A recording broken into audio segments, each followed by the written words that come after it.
Hello there. Very good morning and welcome to your morning update from the People's Progressive Party Civic. I'm your host, Eddy Layne, and this morning I'm joined by Rion Peters, former Vice Chair of Region Number 5 and a candidate of the People's Progressive Party. We're also joined by Dharamkumar Seeraj, former Member of Parliament. He's also a candidate of the People's Progressive Party Civic. Gentlemen, good morning and welcome to the program. Good morning, Eddy. Good morning, Seeraj. Good morning, Ed. Good morning, Rion. Good morning to our viewers and our listeners. I suspect we go in both on the visual and audio. Do we have a link to our radios? Yes, we are also linked to radio. Well, good morning to our viewers and our listeners. And I'm happy to be a part of your program this morning. All right, thanks, gentlemen.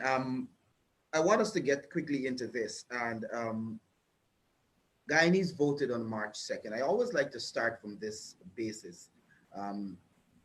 Voted on March 2nd. We are in our 5th month since those elections, and we're still to have a final declaration. I mean, the world over knows the winner of the elections, the People's Progressive Party Civic.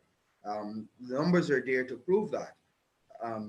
But we're still locked in legal battles. We're still locked in with a bunch of people who are not willing to concede despite losing the elections, and they are finding all sorts of excuses to derail this process to ensure that the electoral process comes to an end. One of the persons leading the charge at GECOM is that of Keith Lowenfield, who seemed to be the chief cook and bottle wash in this entire process of rigging. He continues to defy the chair. He continues to find all sorts of excuses. I start from there and I'll ask you for opening comments with regards to what exactly Lowenfield has been embarking on for the longest while. Seeraj, you want to go first? Well, definitely. And I'm glad you reminded me, Eddie, because that it was March the 2nd. I was thinking it was probably a year ago. I've almost forgotten about this election. And the fact is that if the whole world knows that the PPPC won the elections, then they must have aliens living at Congress Place, because this set of people there definitely has not come around to accepting this well-known fact that the APNU-AFC, they have lost the elections and the PPP Civic has won it by more than 15,000 votes.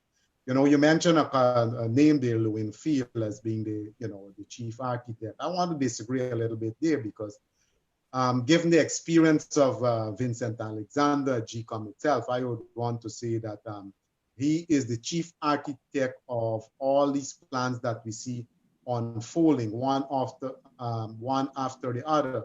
And it definitely shows that they have made they've made a plan B, they've made a plan C, and they're working down the alphabet every day as we go along. And this goes with a lot of experience working at GECOM. So certainly I would want to let our viewers and our listeners know that Lowenfield is not alone in this. And what we have discovered and we continue to discover is that every day they're putting up new hurdles, and this issue with some documents being left out of ballot boxes along the East Coast in only one district and in only one area of this particular district, and I'm speaking about District 4, goes to show that this was a premeditated plan by the rigging cabal to instruct presiding officers to act in a particular manner so as to provide ammunition for them to go to court in the event that Plan A did not succeed. And Plan A, as we know, is Mingo churning out those fraudulent figures from his infamous spreadsheet. And when he was caught in the slip by all, then they went on to different plans. So clearly Lowenfield is part of a sophisticated planning and rigging machinery of the PNC, and they started since 2015. Thanks, Seeraj. Rion, I bring you in here. Your thoughts, your opening thoughts. Yes, thanks, Eddy. As you would have said that the world over those who won the elections of March the 2nd, And I honestly believe that the PNC, they knew even before elections what the results would have been. And that was, or it was on that premise that they hatched a plan to rig these elections. So the rigging these elections, the plan to rig this election didn't actually started on March the 2nd. It started way before that. And it was well put together by Congress Place, and now we can safely say under the supervision of the CEO. So it is not by accident, as Seeraj would have said, that these key documents were missing from certain boxes and so on. It was a plan that was actually long before elections. So that was basically putting the pieces together. And now they box themselves up in a corner, so they have no other choice. But now we have the CEO publicly dancing to the tune of Congress Place. And it has indeed put us in a very terrible position as Guyanese, as a country. And, you know, it is not a nice feeling to know that you live in a country where the electoral machinery is heavily compromised by a political organization. It threatens one of your basic rights as a citizen. So that is what we have. And I have to agree with you, Seeraj, and that it's not a case where Lowenfield is acting in isolation. It is not a case where Mingo acted in isolation. And it's not a case where maybe Harmon and Alexander, the few others, acting in isolation. I think it's a case where, from Granger, he is the key intellectual author of all of this. When you listen to his statements that he keep making and changing the narrative, changing his position, for example, he had said initially that he is going to abide by any declaration made by the chair of GECOM. He has now altered that to say any declaration made in keeping with the Constitution. What that means, no one knows, but the fact that Granger has been, his narrative has been along a path, it shows clearly that he has been the mastermind behind all of this, despite trying to portray himself as innocent. And I think it's for that reason one Caribbean prime minister would have referred to him as the sanctimonious gangster who was trying to hoodwink people into believing that he's not part and parcel of this rigging machinery. Well, I totally agree with you, and that is why, you know, if you go back to what took place, and that is why I mentioned 2015, because clearly what happened there is that he started to put things in motion in 2015, and by allocation of responsibilities to trusted persons in his cabinet, responsibilities that has to do with setting up the machinery in place to rig the elections. And I'm speaking here about the Ministry of Citizenship. Obviously, there was not trust in Comrade Ramjatan at the Ministry of Home Affairs to do some of the things that they would necessitate putting things in place to rig the elections, hence the separation of certain aspects of the ministry to those portfolios going towards the Ministry of Citizenship, headed by Winston Felix, who all of us know is a trusted commandante of the president himself, Mr. Granger, and the caretaker president.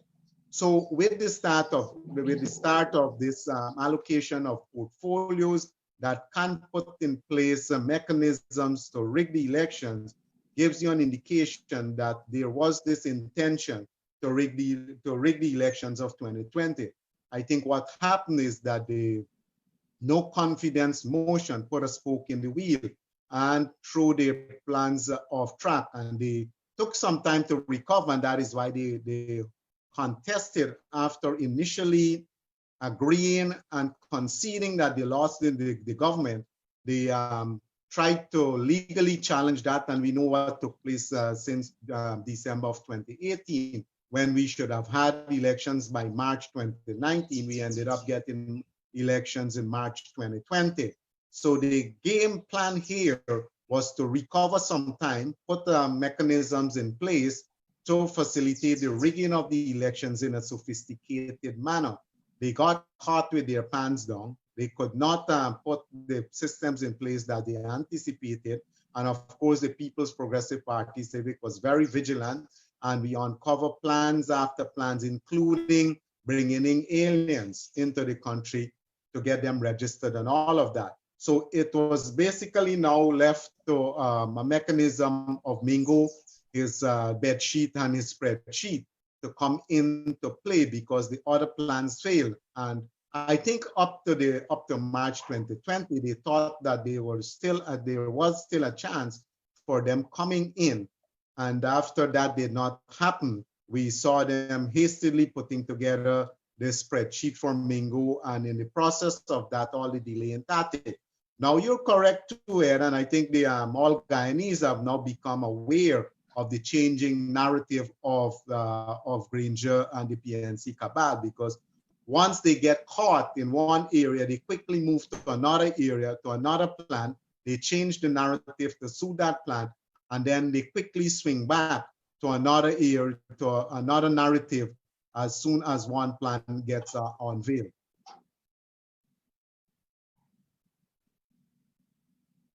Rion, your thoughts. You've seen how it has been going in terms of this changing narrative. Yes, Eddy, I want to agree with you. But I strongly believe that Granger is indeed the chief architect in all of this. Even since the passing of the no confidence motion, Granger has always been, even through the entire process, he has always been changing narrative and trying to cover himself with this thin veil that is decent and honest. But I think it's about time that every Guyanese should see Granger, David Granger, and accept him for what he really is, the chief architect in rigging the elections of this country. You know, and the changing of narratives and all of that was all done to keep this very thin veil over himself. Thank you, Rion. I want us to, because to move to another issue, we have seen also the position that would have been taken repeatedly by the APNU-AFC cabal, and it's a small group of them who are holding this country at ransom. But this small group, every time someone condemns their action or actions, you find them attacking these persons. We've seen it happening with the international observers, the Commonwealth, US observers. We've seen it happen with the CARICOM leaders who spoke out against their acts, their attempts to steal the elections. We've seen it happen with the diplomats who spoke out against them, and it continues. Their attacks on people and the fact that the world is looking and see them trying to steal the election has brought us to a point in this country where it becomes a very, very sad situation, bearing in mind that the USA had to move to a point where it imposed sanctions on individuals who are part and parcel of the attempts to rig the election. So I want us to talk a little bit about sanctions, as well as their attacks on people. We understand a long list of leaders in the coalition, their immediate family members, are being their visa restrictions on them. Let's talk a little bit, because we've been warning about this and it's been taking for a long time. Well, you know, the fact of the matter is that people who were considered friends, were considered friends of the cabal before they speak out, became enemies of the cabal. Let's take the former chairman of CARICOM and current Prime Minister of Barbados, for example, Mia Mottley. In February of this year, Guyana awarded to Mia Mottley our second highest national award, and she was given the Order of Roraima. for outstanding contributions towards Caribbean unity, among other things. And immediately after Ms. Motley, the Prime Minister Motley, would have spoken about discrepancies and dark forces operating in Guyana trying to derail our elections, they went into the attack against me and Motley. And this, of course, was followed by attack against every other person who spoke only about the truth and this attempt to rig the elections. The international community, especially our CARICOM member countries, member states, and the ABC and EU countries have been very, very patient along with the Guyanese people. And I will put our Guyanese people at the top of the list. Into the 5th month, we are still awaiting the declaration of elections. We are aware, of course, that Suriname have had their elections months after Guyana, and the new government is already in place. I think Santoki has been sworn in there in Suriname a few days ago. Bouterse accepted defeat, and I think the PNC should take a page out of his book and concede. And you know what Granger is talking about is conceding after the declaration. You cannot concede after a declaration. You got to concede before the declaration. After the declaration, you're basically knocked out. You're not conceding anything. And the patience of the world has basically been remarkable. And now we are seeing now that, you know, people are beginning to apply greater pressure. Now, this, of course, starting with the Secretary of State of the United States, making that declaration that they are going to impose personal sanctions against the architect of this coup, against the architect of this, the attempt to rig the elections and to install a government that was not voted by voted in by the majority of the people. And I think Guyanese and all people all over the world, they welcome this initiative to bring this cabal to its senses and for them to appreciate the fact that Guyana cannot survive in isolation. In this modern era, you need to be a part of the world community. The world can now be considered a global village. And that's the point that the Secretary of State was making, that they cannot afford to have a rogue state in the Western Hemisphere that can exert influence to other states and, you know, let the modern world know that, you know, that these countries are prepared to stand by and allow the state to go rogue and to allow the rigging of elections.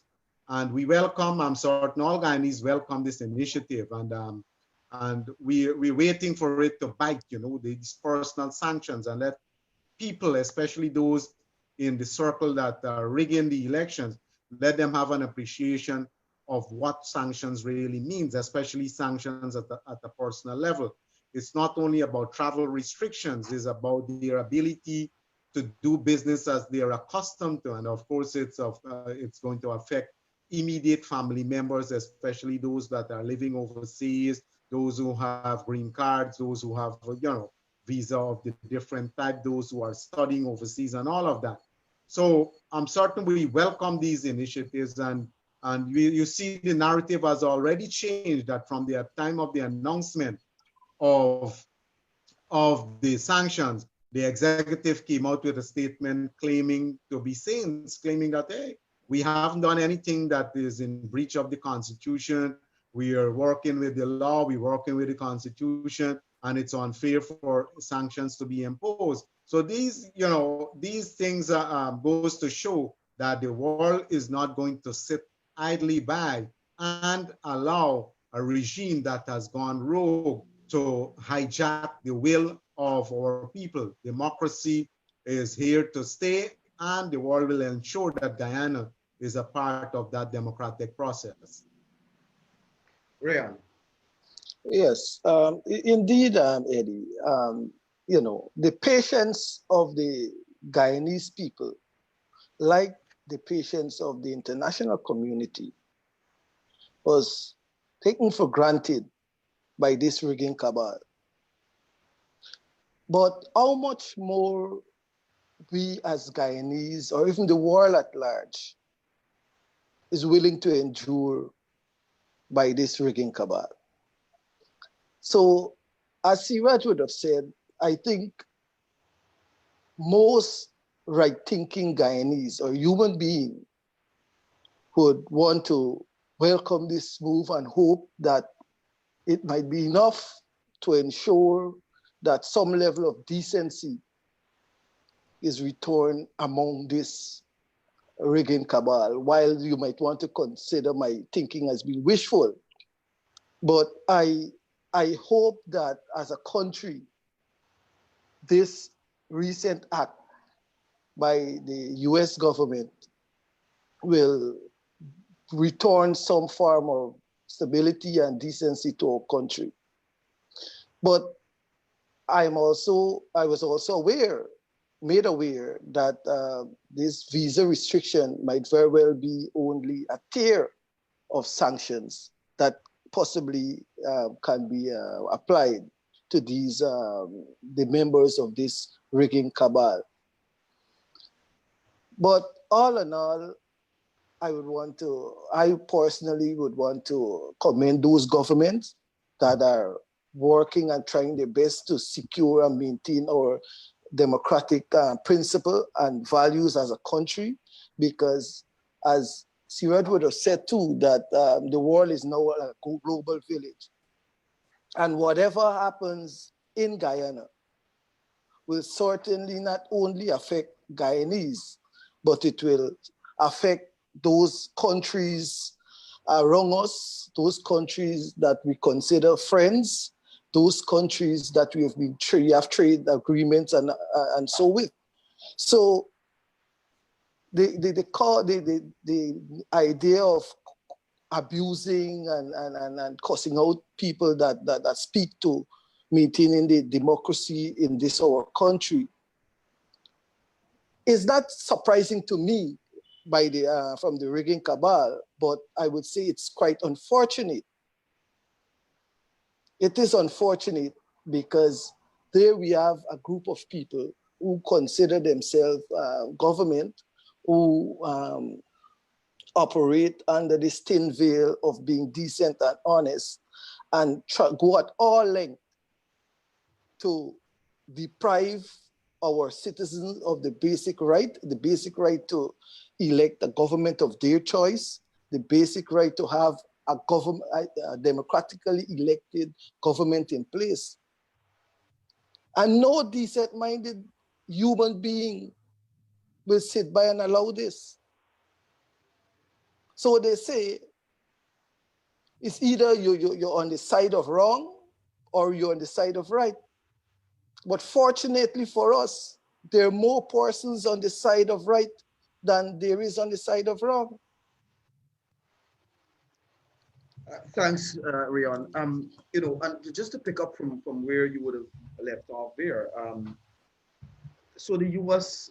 State Department would have announced the first, if you want to call it, the first tier of sanctions. We've seen statements or reports that the UK is moving ahead with similar plans, and we've also seen Canada releasing a very strong statement to say that they will use every single tools available to them to hold those who are attempting to rig the elections accountable.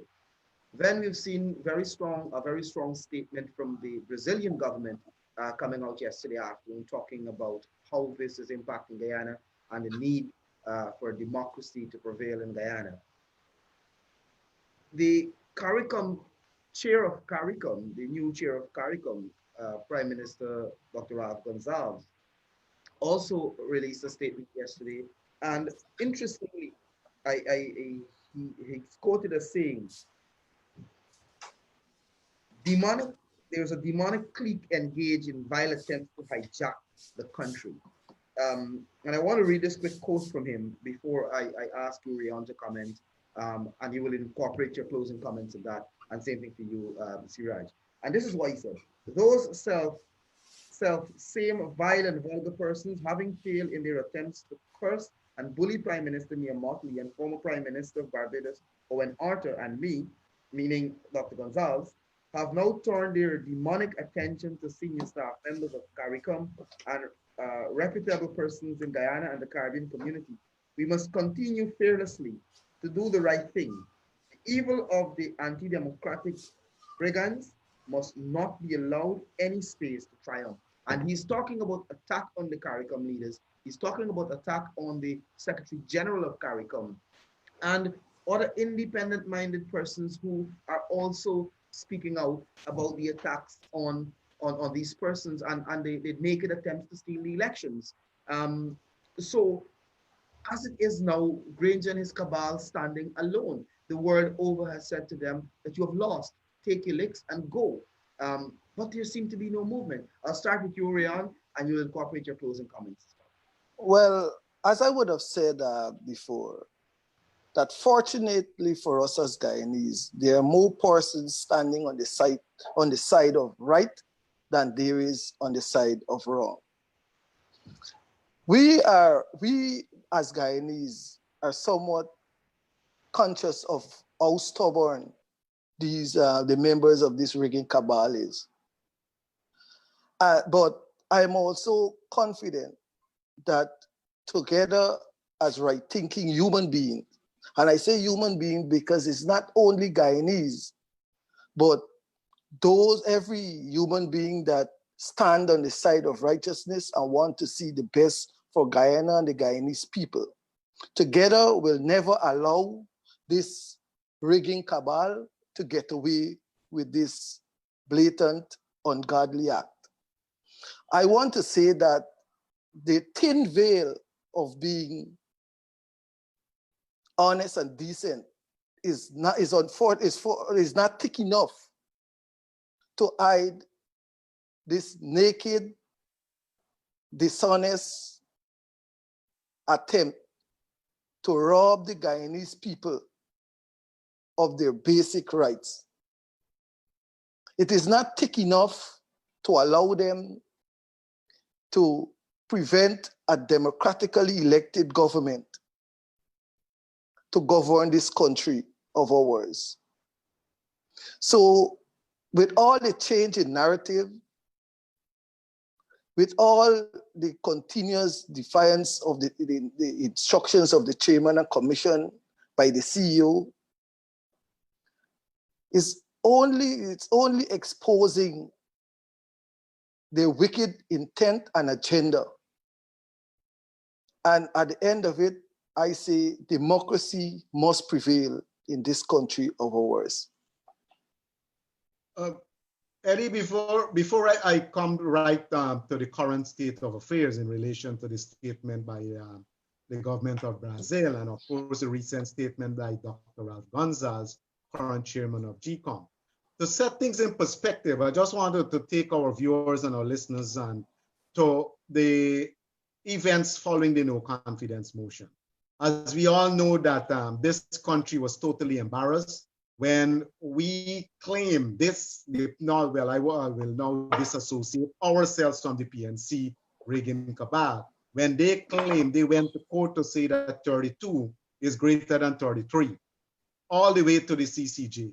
The CCJ gave a ruling that was understood by all in terms of the language itself. The language was couched in such a way that all who have any bit of legal training, and even ordinary people, could have understood clearly what the CCJ meant in that ruling. Lo and behold, the PNC started to dissect that ruling in ways only demonic minds or minds bent on rigging could have done, and to put interpretation to language that was supposed to be clear, language that's supposed to be black and white. And the PNC started their own interpretation of that. And that brings me now to the statement that was issued by Dr. Ralph Gonzalez, the chairman. If you notice that over time, the diplomacy in the issuance of statements have become less and less, and statements that were supposed to be that contain a high percentage of diplomacy is now going closer and closer to clearer and clearer language, black and white, as I would say. And even if you look at the recent judgment by the CCJ as it relates to the constitutionality or the jurisdiction of the Court of Appeal to listen to a thinly veiled election petition. The Caribbean Court of Justice, unlike their ruling on the no confidence motion, used much stronger language that has less diplomacy in it, so as to get the message across to people who now the CCG have recognized as not being ordinary human beings, or people who are not bent or who have showed no indication of understanding language that is clear, but have been trying to interpret it in their own ways. And that is why, if you look closely at the statement issued by Dr. Ralph Gonzalez, and if you look at the recent judgment of the CCJ, these people have now understand the nature of the beast that you're dealing with, that you cannot in any way afford to be ambiguous. You got to be clear, you got to be precise, you have to be to the point. And even that, this cabal now is trying to find ways of misinterpreting. Now they're saying that the CCJ have basically ruled on the recon process, and to nullify, they're claiming that the CCJ has nullified the recon process, when the CCJ actually went at length to say clearly that the recon process is the one that we should use. And the language used by the Caribbean Court of Justice was clear to every single person except that few dozen of people that comprise the leadership of the leading cabal. CARICOM statement, Ralph Gonzalez's statement, was also very, very clear, and I was surprised at at how direct he was and the language that was used. And that was just to get it across to the PNC rigging cabal that the world is not prepared to be diplomatic anymore, that the world is prepared to take you on and let you know that we are very, very serious. And that is why Mike, the Secretary of State, said clearly that we will impose sanctions on you who are part of the rigging cabal, and if you don't learn, then we're going to go after your immediate family and families, and then the different stages of sanctions will apply. Clearly, these people do not want the ordinary Guyanese to suffer, because the ordinary Guyanese people have not committed an offense. The ordinary Guyanese people have exercised great patience. They went to the poll, they were orderly, they were disciplined, they abide by the rules, they abide by the regulation, they abide by the count. They even exercised great tolerance when the world saw how Mingo attempted to cheat. They went through that recon process, 33 days of it, turning up there at 7 o'clock. They stayed glued to their television, to the radio, they were on social media. They allowed every single process to take its course. That is great tolerance, that is great patience. This rigging cabal must understand now that there is a limit to everything. And they saw the limit of the United States government, and Mike Pompeo said clearly, we give you time, we give you weeks, we give you months. We are now into the 5th month, but something must give. And the rigging cabal must understand and must appreciate that things will get serious. Obviously, the world does not want Guyana to suffer. Obviously, the world wants Guyana to be a part of a democratic hemisphere, a part of a democratic world, a part of a democratic Caribbean. And the languages that you have been appealing to some sense of dignity and fair-mindedness. And I think they have now recognized that those things are alien to the rigging cabal. Now they're saying that we can survive with sanctions. These people are crazy. How can you survive? This country can go belly up in a matter of a fortnight. The first that will go when sanctions bite a country like Guyana, is energy. Energy will cripple every single thing. Life will not be like we are accustomed to it. There will be no transportation. There will be no utility. And by that, I mean there will be no electricity for lights. There will be no electricity for the pumps, so that the wells will go dry. Your pipes will dry up. And if people cannot get water, and if people cannot get electricity, then this rigging cabal will know the limit to the patience of our people. And the world wants to save us that. And that is why they starting a personal sanction. And this rigging cabal, this government must understand and appreciate.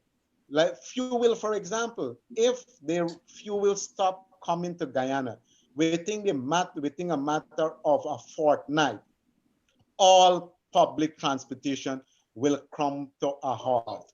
Within a matter of a fortnight, GPL will go quiet. If GPL goes quiet, GWI will follow. And if that follows, then we will really know and appreciate what sanctions can do to a country. It is time that this few dozen people in the PNC camp understand the patience of the world community. It is time that they understand that the personal sanctions is only the tip of the iceberg, and they must research the different levels of sanctions. Our neighbors have spoken out. CARICOM spoke first and foremost, and the PNC spoke. They understand and they appreciate, and they spoke clearly about the importance of CARICOM, and then they threw CARICOM aside. Brazil has now said, listen, it is time you understand and appreciate that we are not going to tolerate a rogue state in this hemisphere. We're not going to tolerate a rogue state as part of the CARICOM family. We are not going to tolerate a rogue state on the South American continent, and we're certainly not going to tolerate a rogue state as a member of the Organization of American States, or a member of the Organization of the Commonwealth, or a member of the United Nations. The world community is going to make this rigging cabal an example so that other states will think twice about blatantly trying to steal the will of our people. The rigging attempts were so clear for all to see. It is only a shameless set of people that will continue along this path. And they will learn. If they have not learned by now, they will learn by the end of this week what sanctions really are and what is it that the world community can do to isolate a state. Again, I want to repeat that the People's Progressive Party Civic want, of course, our country not to go through that, and that is why we have exercised that kind of tolerance and that patience. The world community does not want our ordinary people in any way to suffer, especially when this pandemic is upon us. Already people, even without sanctions, we're having great difficulties getting 3 meals a day. Some are just going to bed with 1 meal per day, and we have not even begun to experience sanctions. We are only beginning to experience the effect of a pandemic that is causing us to lose income. And this is, of course, is affecting the world. Imagine how Guyana will fare if now targeted specific measures to Guyana will start affecting our economy and our ability to feed ourselves. It will become a matter now of getting meals on the table. That is how serious it can get. And I'm certain that if this cabal has the interests of people, even those that supported them, even they at least should pretend to have the interests of the people at heart, concede, let the process be completed, let the legitimate party that won be sworn in, and let us start it together to build our country back. We have a lot of work to do, and let them prepare for 2025. And that is the advice that was given by no lesser than a former minister of the government, the Minister of Business, Gaskin, when he said, concede, you have clearly lost the election, concede and start preparation for 2025. The longer you delay, the worse off you will be as a political entity in this country. They must learn that lesson. Thank you very much, Dharamkumar, Seeraj, Rion Peters, for joining me this morning to update the people of Guyana with regards to the current status of things. All Guyanese want this to Ariana. possible. So thanks, gentlemen, for being here. I'm not getting video, audio.